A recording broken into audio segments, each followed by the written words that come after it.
So we're back with some more questions from our community on managing mood and metabolism. So the question that came in this week was, what is the best time to eat for weight loss?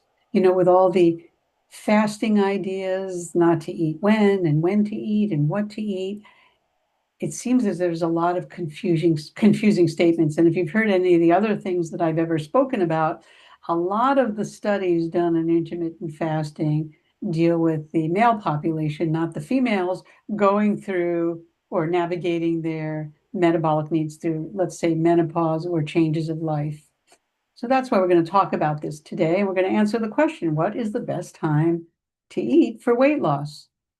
So we really want to look at the key points of why your meals, syncing them to your body clock really optimizes fat burning. And we're talking about fat burning for weight loss. We don't want to lose muscle, of course. So we're going to be talking about circadian rhythms today.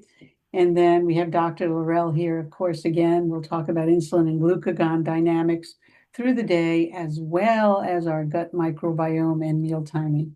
So we have some things to talk about, and let's get started. Let's start talking about the circadian rhythm. What is a circadian rhythm? Well, it regulates our digestion, our hormone secretion, and our energy. It's our internal clocks, and each organ system has its own circadian rhythm. And that's good to know because we want to honor that and not disturb it. And many of these new diet fads disturb and confuse that circadian rhythm. And that's why we have so many problems. And, research does show that eating earlier in the day does align with optimal metabolic function. In all my writings that I've ever done in all my books, and I follow the Eastern way of thinking, whether it be Ayurvedic medicine or traditional Chinese medicine, eat the bulk of your food midday if you really want to talk about optimizing metabolism. So, what would you like to say, Dr. Laurel, about these circadian rhythms? What have you found with your clients in your practice? And of course, even yourself, because Mhm. we're in these transition phase, both you and I'm beyond the transition, but I'm in my own transition of aging, and you're in the beginning of the phase, so it makes a nice dynamic here for us. So what do you find with relation to the circadian rhythms and the research that you've done? Yeah, I think it is so important to honor this biological clock. People don't realize that, the body kind of has these limited resources, and that's why it uses this clock. It's like, okay, it's time for breakfast. I'm ready with these enzymes and these things to digest the food that I've produced for this time of day. And then if you don't give it breakfast, it's wasted that effort. And so by honoring this clock, we're helping our bodies be healthier and more efficient. And it's a serious thing that we need to respect so that we can have our optimal health and wellness. Yeah, and as I mentioned, even our liver has a circadian rhythm. So when we don't feed it, it can't do its house cleaning. Let's say it does many functions, lots of functions, detoxing, etc., but it won't be able to optimize its functionality. So the circadian rhythm must be kept in mind whenever you're developing a diet for yourself or for someone else, if there's any coaches out there. We really need to be thinking in those terms. And I know, Dr. Laurel, you mentioned eating breakfast. That's a controversial issue with some people say, I don't want to eat, I don't need to eat. Well, if you don't eat late through the night, you probably would be more hungry in the morning. But Mm-hmm. again, each person, as I always say, and you've said it too, Dr. Laurel, is an individual. So you really have to look at the baseline maintenance of what are you doing now, what's going right for you, and what might not be going so right for you.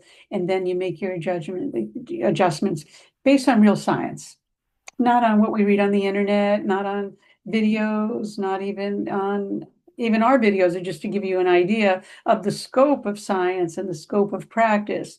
But it's really something that you want to know for yourself and be educated in that. And you do that from reliable sources. So let's talk about then with relation to the circadian rhythm, because again, the belly fat idea is a really big deal for women in midlife. And I say that because I get more questions on, oh my gosh, do you really have the secret? I said, yes, I do have the secret in my overnight diet book because that's what I wanted to solve the problem with mid weight gain in the midsection. Not because it's not attractive, it's because metabolically it's not as healthy for us. And that's really what we're talking about, the health and longevity of us in a healthy way. We can live long, but we want to be healthy. So that's where the insulin and glucagon come in, that dynamic through the day. And would you like to comment on that for us Oh, and how we can relate absolutely. that to the, I know you love this. This is your Yes, your you topic for you're right. sure. I'm really big on the subject of insulin and insulin sensitivity versus insulin resistance when I talk with my patients. And it's because this is so important to both our risk for diabetes, but also that tendency to put weight around the middle and or on our gut, on the gut level, and so insulin has a really important role for us, but it's kind of like one of these Goldilocks things where we want it to be just right. So Right. insulin is there to tell our body to take the sugar and nutrients from our meals out of our bloodstream and take it into the cells. But there's kind of a pattern that happens throughout the day in line with this circadian rhythm where that message from insulin is not received as well in the evening. And this is literally uh, what we refer to as insulin sensitivity versus insulin resistance, is how well the cells listened to this insulin signal. So in the morning, we have our highest insulin sensitivity because our body is ready to burn some calories. It's geared up for that. It says, give me the calories from that meal. I want to take the sugar and simple proteins that you ate and turn that into energy. So we have high insulin sensitivity, as in our body is listening to that message from the insulin in the morning, and then later in the day we have lower insulin sensitivity, as in insulin resistance, and our body is going to somewhat ignore insulin's message and not take sugar out of our bloodstream as quickly. But then what will happen is, if we've had a great big carbohydrate meal in the evening, is our body will be like, oh, you're not listening to my insulin message? Well, I'm going to make some more insulin. And the drawback there is, when we get a big burst of insulin, it also tells our body to store fat. Right. So, well, we don't want that. Yeah, it's we can get away with things so long and then, our body starts to really react. And we do have to make changes as we get older because our metabolism changes, our hormones change, everything changes. But I like the idea. Remember, insulin sensitivity, everyone, is when you want to eat your carbohydrates, when your insulin is sensitive, your body is sensitive to the carbohydrates that came in. Because then you get that resistance. So you could keep eating carbohydrates. And if it doesn't read it, it goes right in and gets stored as fat. And this excludes the people who have people who have diabetes know diet very well. Yes. They're the experts in diet, I have to say, because they know how to adjust their diet for insulin, and they're very skillful at it because it's a matter of life and death in some cases, or not being very healthy. So Yes, we're not talking to that population, but we are talking to, yeah, women like us that right. are being, in the more mature years, and unfortunately 50% of us already have some degree of insulin resistance. So as we age, this is already a problem. So if we're eating outside of this circadian rhythm timing in regard to our natural insulin sensitivity, we're going to be compounding that some and maybe increasing our risk of joining the diabetics. Yeah. And so what we want to ask is, when is the best time to eat? Well, based on what you're speaking about, it goes right back to the paradigm that I've said and written in books for years, and I didn't make it up. It's been in the literature, in the ancient systems of Eastern medicine, is eat the bulk of your food in the early parts of the day, front load it. And we'll get to that because I will give some pointers on that at the very end. But you know what I really want to get to, a very exciting topic, is how does the gut microbiome and meal timing, when to eat? We want to talk about when to eat. Well, what does when to eat or timing have to do with our gut colonies of bacteria that are really our lifeline? Because it's your immune system is housed there. So let's talk about that for a few minutes, how gut bacteria do indeed follow our circadian rhythms. I And know. Yeah. it's wonderful. So let's talk about that. How would Yeah. feeding patterns affect that gut microbiome? Yeah, you wouldn't expect it, right? You're like these bacteria and living in our gut, they have a circadian rhythm too. Well, they do. They are expecting us to feed them and nourish them at particular times of the day. Right. Again, Yeah, yeah. earlier in the day is what they're expecting. And the research is showing that when we're eating late at night, that we are disrupting our healthy bacteria in the gut and decreasing the diversity of them. For health, we want a diverse population of gut bacteria. And this is important because when I'm working with my patients to help them on their weight loss journey, I'm going through kind of like a checklist of body systems that we want to optimize. And the gut microbiome is one of these because it can help steer our weight loss journey in a couple of ways. Well, it also doesn't the gut microbiome, if I read things correctly, also affect other circadian rhythms at other organs? You might be ahead of me on that. Tell me No, more. I would think that the gut microbiome is a clock that also, if that clock is off, it's going to affect other systems. I I believe have that that no might be the doubt. case. You know, I have to say something that's really exciting to me, and because you mentioned diversity. And when we don't eat with respect of the circadian rhythm of the biome, it's going to affect diversity. And what's so interesting about that, do you know, and you, of course you know this probably, but the microbiome diversity also affects our appetite. Now, Mhm. I found that research in a presentation that I was doing, and I said, wow, this is amazing because people might wonder, why is their appetite off the charts? Or, well, very few of us that I've ever talked about don't have appetites. I know that I have an appetite.